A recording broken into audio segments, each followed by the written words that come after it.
You want to see what an electric cooktop looks like that got smashed by a flag. The flag was made out of wood, probably weighs about 25 pounds. Somehow it fell off the wall, kicked off the upper kitchen cabinet, and landed on the cooktop. And this is the result. The new one just arrived today. I got it installed. It didn't take too long. Things went pretty good. I'll tell you what took a little time though, was getting that energy saving sticker off the top of it. I even had my heat gun. That is like some kind of sick joke. You know what I mean? They put those things on there and you start peeling them up. It's going well. All of a sudden it tears. It drives me crazy, but I got it off. I got the new one installed. We're all good to go.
So by the way, welcome back to Outdoors with the Morgans. I'm not sure if I mentioned that yet, so welcome back, and welcome back to the Woodyard. I am down here making some room, organizing things. I've got a delivery coming here in a little bit. I've got a load of firewood poles. I think he should be here in about a half hour or so. Isn't it something when there's a little bit of pressure, how much more you can get done, you know? He called, and I wasn't expecting him until next week. And he said, I can come over this afternoon. I said, I'll get ready. So I come down, half fire, got everything moved out of the way. If there wasn't that little bit of pressure, it probably would have taken me 2 hours to do what I just did. But I'm all ready for him. And it's kind of like a midwinter break right now. It has warmed up quite a bit. I tried scraping a little bit of that ice off the road coming down the hill there. I think he'll be fine. It's melting today. Yesterday would have been a different story. I went for a ride down there in the Subaru the other day, but it's much better, so I think he'll be okay with that. But we have a lot to talk about today. We do. And by the way, this is Mike. I'm just going to go with 2.0. Melissa says I'm on version like 13 something, but I'm going with Mike 2.0. I have realized something. I've been doing YouTube for a lot of years now. And it's always this time of year. People are just grumpy. They are. And you know, the other day, I thought it was coming up on the end of February. I mean, I misspoke. Maybe it was wishful thinking. But this month of January has taken forever. It really has. And I think a lot of people get grumpy this time of year, and I can see it in the comments. I don't know. I haven't blocked anyone in a very long time. The only time I really block anyone from our channel is when they say bad things about people that I have on my channel. I really don't care what anybody says about me, but I may get back to blocking some people. I might. Just, some of them just don't quit. And I kind of get a kick out of them, to be honest with you. And rule number one of being a YouTuber, you never mention a hater's name. That's what they always tell me. You never mention a hater's name because they say they like that or something. So don't ever mention the hater's name. But this guy, Dale Mayhew, every day, and he just doesn't like me, I think, because I supported President Trump. And every day, he's not real good at it, but he somehow tries to bring Trump into every comment over and over again. And always trying to take shots at me. Today, he said that I should have big giveaways like other big YouTubers, but I'm greedy like Donald Trump, he said. I said, I have a giveaway for you. I have something I'm going to give him, Dale Mayhew, and that is some advice. Don't go through life so miserable. I mean, every day he wakes up and has something angry to say. I had another guy tell me that I should, just little things, you know, blow my nose before I start recording my video. I had allergies. I'm better, by the way, now. I feel much better. But the nitpicking, I get a kick out of it, but some people may be going bye-bye. They might. What I like to do sometimes is reply to them and pin their comment, and then all the normal and sane. I have to watch how I say that. I used to say normal and sane, and people thought I said normal insane. I'm saying normal and sane people. It's like throwing them to the wolves. They just let them have it. I enjoy doing that sometimes. I do. And like I said, this is Mike 2.0 because I've known this forever. But you always try, you just try to not please everyone. What am I trying to say? You try to just not make a lot of waves. And the last 6 months or so, I've made some waves. And the way I see it, some people are going to like you. Some people are going to hate you. It's just the way it is. And I really don't care either way. I am what I am, is what I always say. I did a video the other day on that Surefire heater.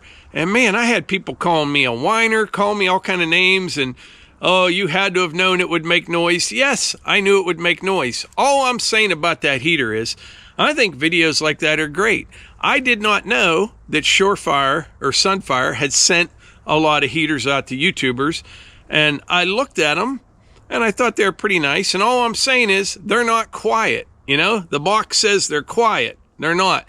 It says odorless. I still smell something. It's a good heater, and I said that in the video, but a lot of people get just all worked up about that stuff. I think that's a great way to do it. You know what I mean? I just bought the heater like anybody else and passed along information and offered my opinion on the heater. That is it. And I'm sticking to it. It smells a little bit, not much, much less than a torpedo heater. And it's kind of noisy, much quieter than a torpedo heater. But like I said, quiet is in the ears of the beholder, and I'm saying it's not quiet, and I'm sticking to that.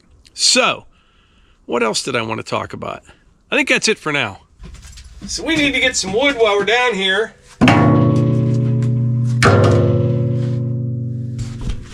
I need some more up at HQ, but I also want to get this bay of the woodshed all cleaned out. I got a bunch of wood to split right here beside it, so I'd like to get it emptied out. And then we can just fill this one back up. And then this bay will be for winter, what would it be? Winter 26, 27. How about that? All right, that's a good jag of wood right there. I got less than a bucket full left in here.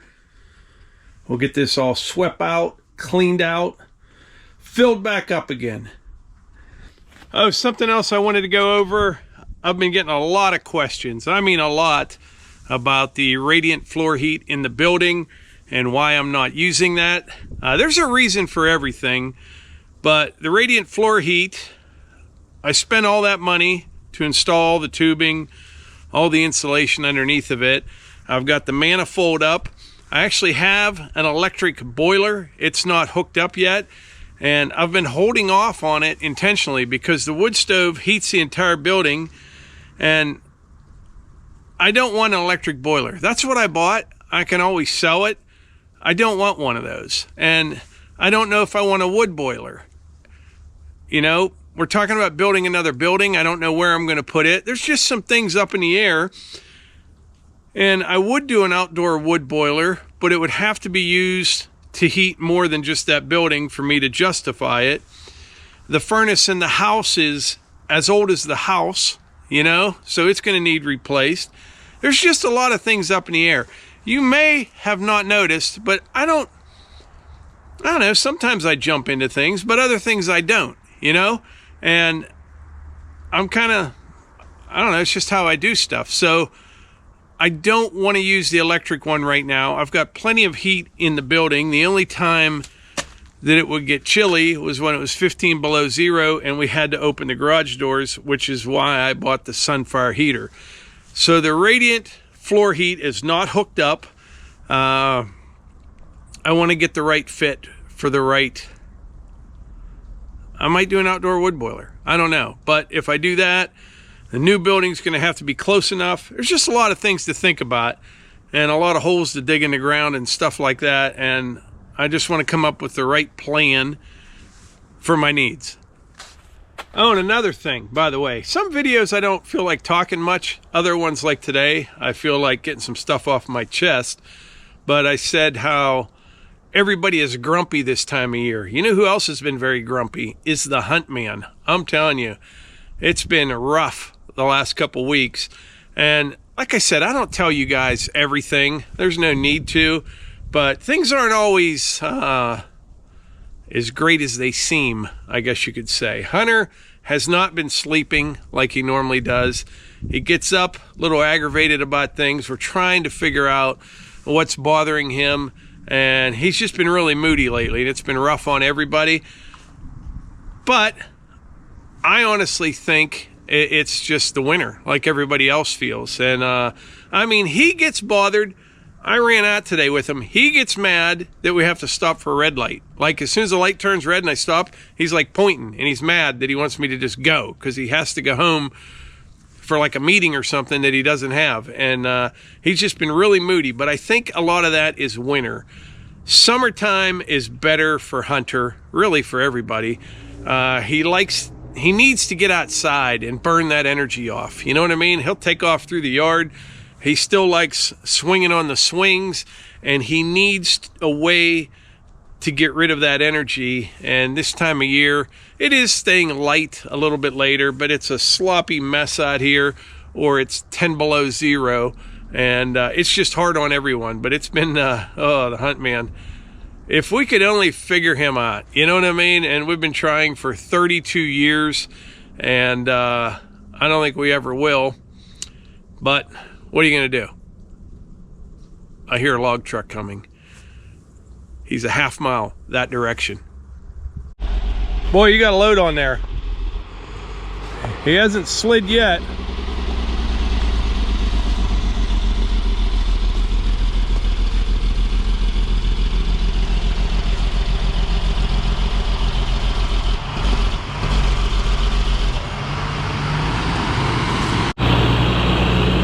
There's some firewood in there.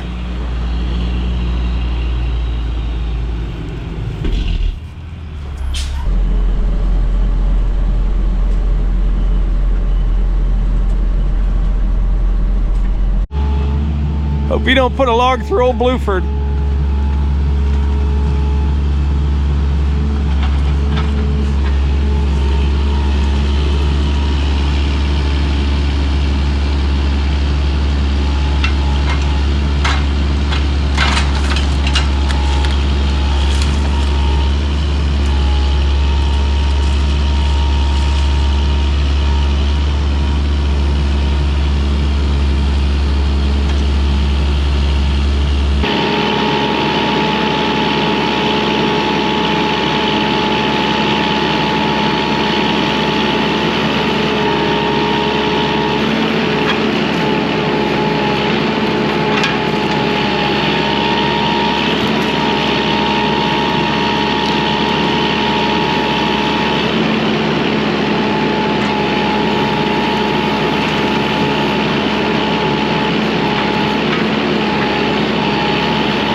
going to get turned around.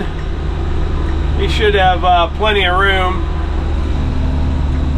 He backs down in that hole there. And I'll meet him up here at the building. But yeah, that went pretty good. Well, he's not out of here yet, but went better than expected. He's a really good driver. And you just don't have to worry about it. Well, it is first thing in the morning. It's about 5:15 a.m. It is Sunday morning. You're going to see this video in just a couple hours. Got my fire going. It's pretty cold outside this morning. But man, we had a busy weekend.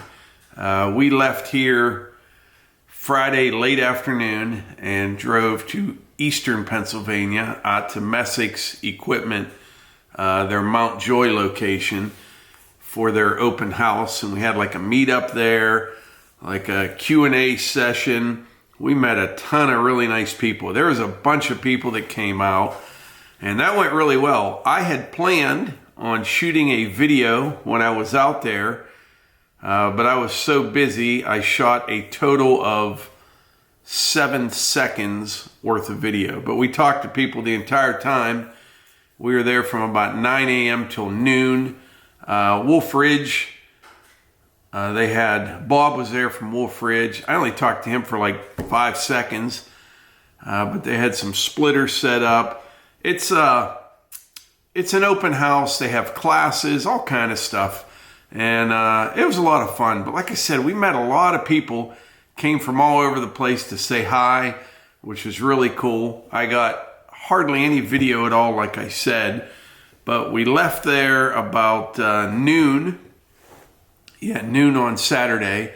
And we wanted to go to the Great American Outdoor Show near Harrisburg, or in Harrisburg. And it's only about a half hour from Messick's. Well, it took a half hour to get from Messick's up there. But once we got there, it took probably a half hour, 45 minutes to park. It was a whole thing.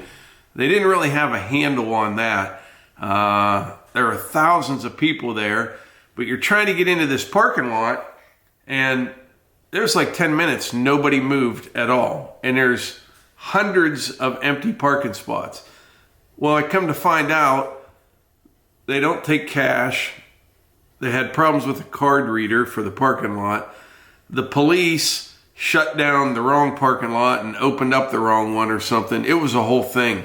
And they were running people, shuttling them in school buses from the satellite parking lots to the event. And everything else went pretty well, but the parking was a disaster. But there was a bright side to the parking. We met some really cool people while we're standing there waiting for the bus, and then on the bus ride, I met this one guy. You just never know who you're going to run into, or you never know what anybody's story is, you know? And get to talking to this guy, and I'm like, what do you do? And he said he's a nurse practitioner. I said, okay. And he lives in New Jersey, and like he had a nice jacket on, Ray-Ban glasses, and he said, but I'm really a rancher. I said, really? He says, yeah. I said, in New Jersey? He says, yeah. He has not a big farm, but he's got, I don't know how many acres, not very big, but he's got 15 head of cattle and chickens and all that stuff, really into raising his own beef. And man, we had a really nice conversation. We talked about all sorts of stuff. He's in the market for a tractor. We were talking about all that. So I turned him on to our channel, and he's a really, really nice guy. But like I said, you just don't know until you get out there and talk to people, you know? And that's what we did all weekend long, is just talk to people. And when we got into the show, we ran into a lot of people there that watch our channel. But it was so busy, it was kind of hard to see a lot of stuff. It was the first day of the show. We just happened to be in the area. I think it would be a great show to go to, you know, like Wednesday morning or something, not the first Saturday. But we made it all through there, met the guys from Steel. We saw them there. Diamondback bed covers. There's anything you can imagine at this outdoor show. I talked to neighbor Cliff for a while. He was there. He has a booth set up. And here's what's funny. You know, you say you don't talk to people. If you don't talk to people, you don't know what's going on. I get to talking to this guy at Cliff's booth. It's his partner. Now, he lives in a different state. And I told him we were at Messick's, and he asked what that was, and I told him, and I said, there's all kind of stuff going on. And he just brings up out of the blue that he bought a log splitter. I said, okay, what'd you get? He said, I bought this, it's a Wolfe Ridge. And like, he had no idea that I have a Wolfe Ridge and my connections with, you know, since they started the company. And he doesn't watch YouTube. And I said, where'd you get it at? And he bought it at Hartville Hardware over in Ohio. And he showed me a picture of it. I thought it was hilarious. But I had no idea his story. He had no idea about my story. But it's pretty cool. It is. I have come out of my shell the last several years. Normally, I didn't really talk to people, but I pretty much talk to anyone now. I think somehow Melissa has rubbed off on me in that way. But yeah, it was a really good weekend. Really busy. It was. And then the way home yesterday, it was beautiful. The sun was shining, but you're headed west, staring into the sun. We came back last night, but it was much better than that rainy, foggy ride on the way out. So, but yeah, it was all good.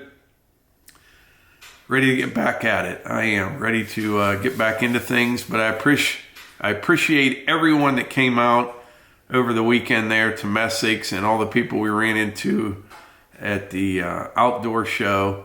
That's worth a trip. It is. If you're in the area this week, you could go out there. But, and I appreciate all you for watching the videos. And I just thought of this.